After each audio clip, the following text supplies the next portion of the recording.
Crispy కారం దోస ఒకసారి ఇలా ట్రై చేసి చూడండి. ఇది ఎలా చేసుకోవాలో చూద్దాం. ఫస్ట్ దోస బ్యాటర్ ప్రిపేర్ చేసుకుందాం. ఒక కప్ ఆఫ్ మినపప్పు, 2 కప్పుల బియ్యం వేసి దీన్ని 3-4 సార్లు వాష్ చేసి దీన్ని 3 గంటల పాటు నానబెట్టుకోండి. 3 గంటల తర్వాత ఒక మిక్సీ జార్లో వేసుకొని ఒక గ్లాస్ వాటర్ వేసి దీన్ని బ్యాటర్లా ప్రిపేర్ చేసి రాత్రంతా మూత మూసి వదిలేయండి.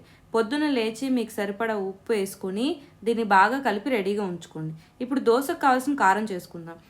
కడాయిలో కొద్దిగా నూనె వేసి 7 ఎండుమిర్చి వేసి 2 నిమిషాలు వేయించి పక్కన ఉంచుకోండి.